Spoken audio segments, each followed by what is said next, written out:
everyone, and welcome to another episode of Fridays with Fawn. I'm your host, Fawn Lopez, publisher of Modern Healthcare and Vice President of Crane Communications. We're back for another episode. Joining me today is Susan Salka, Chief Executive Officer of AMN Healthcare Services, Inc. AMN is the largest diversified healthcare staffing company in the nation. Welcome, Susan, and thank you for joining me today. Prior to assuming the CEO role at AMN Healthcare, you served as CFO, COO, and SVP of Business Development. How do you feel that serving in these other executive roles helped prepare you to ultimately become CEO? When I joined, I was employee number 19. I was the VP of Finance, but quite honestly, it was a fancy title for being more of a glorified bookkeeper. But I had the good fortune of growing up professionally and personally with the company, and that taught me so much. First of all, titles don't matter. It's more about what you do and the impact that you make. But as we were growing and evolving, a lot of us had to wear many different hats along the way. So I had the opportunity to work in or lead many of our different departments and divisions. And it taught me a couple of very important lessons. First is just how critical every single part of the organization is and how critical every person is.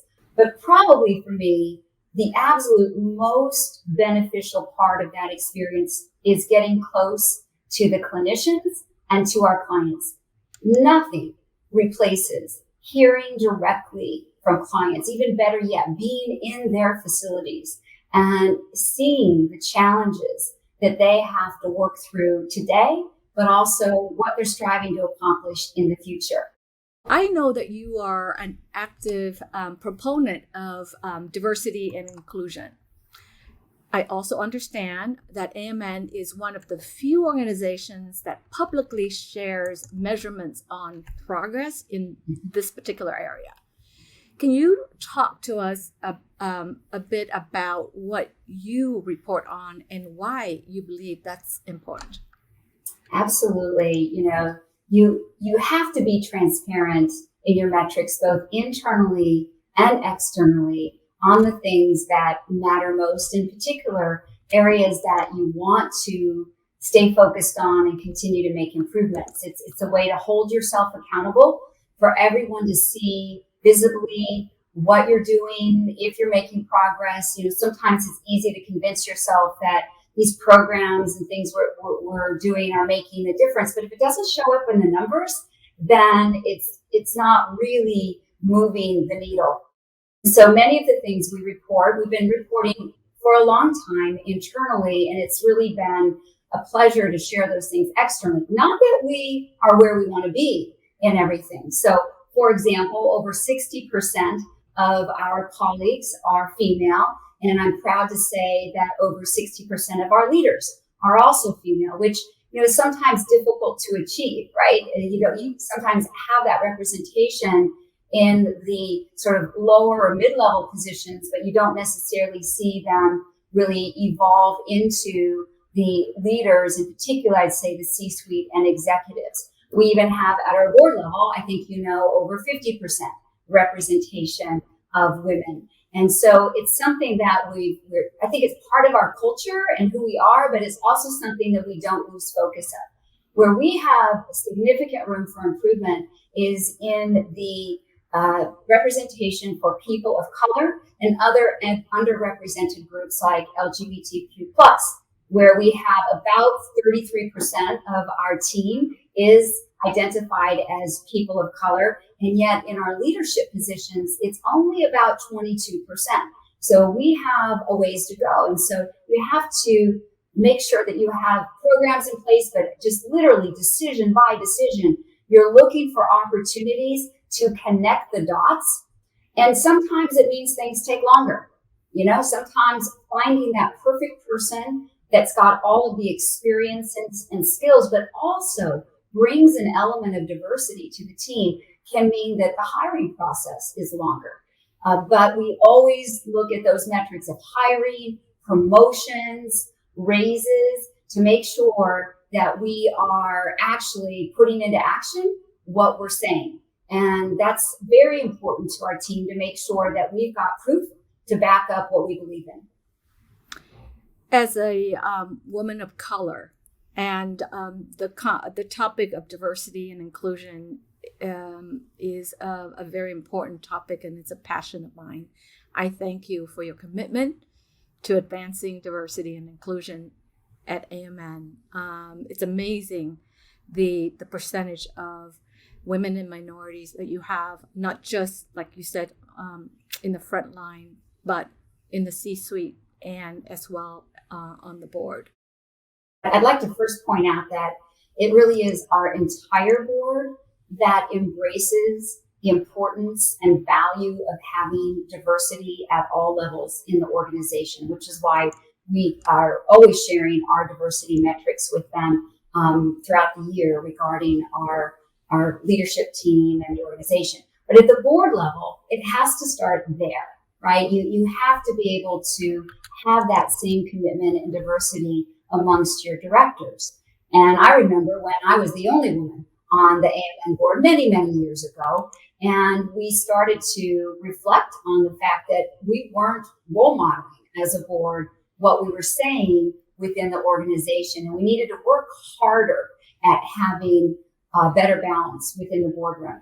And so I give great credit to our chairman, Doug Wheat, for helping lead that charge. It wasn't just Susan in the boardroom saying these things. We had many other board members that believed we needed to take stronger action.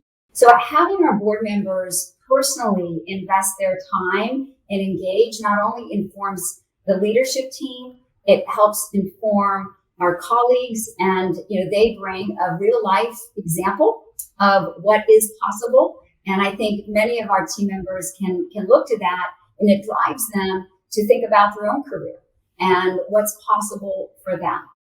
Talking about service, you've demonstrated your personal commitment to corporate social responsibility through activities such as participating with your family in community development trip to Guatemala. Can you talk to us about how those activities have influenced your work and AMN's support for corporate CSR? Again, thank you, Fawn, for bringing this up because this is near and dear to my heart. You're right. My husband and I and some members of our family have participated in the mission trips that we do down in Guatemala once a year. We had to take a little pause the last 18 months because of the pandemic. But prior to that, we would go every year on a medical and community development mission. AMN sponsors physicians, nurses, allied professionals, and other individuals to go into the most impoverished areas of Guatemala to provide medical care, to provide education, and of course the community development work. We also have adopted a school and are ensuring that those students can not only get through the sixth grade, which is a challenge since many of them drop out in second grade, but now we've extended their program through 12th grade so they can actually get a high school degree to open up opportunities. Now that the schools are closed, we're actually going out into the communities to help bring education to the children and, quite honestly, food and sustenance to the children. So why is this all important besides the obvious fact that we're helping people that are in need? Well, our purpose at AMN is to help achieve personal and professional goals every day. And it's part of our culture and the fabric of who we are that we want to take that well beyond our business. Of course, we do that every day with clients and clinicians, but our team members take this out into the communities that we live in. And we find ways to help those that are in need and even find ways to help our own team members and the organizations that they care so much about. It's a very giving group of individuals across the organization, but we're more powerful and impactful if we come together in our volunteerism and in our giving. It really is not just a humbling experience, it's an inspiring experience. And we say that, our success, our financial success is really just a tool to find more ways to help others. by now our audience probably is wondering about your leadership style. So love to talk with you a little bit about your style as a leader. Is there a certain personality trait that you feel has helped you more than others during your career, and especially as a leader?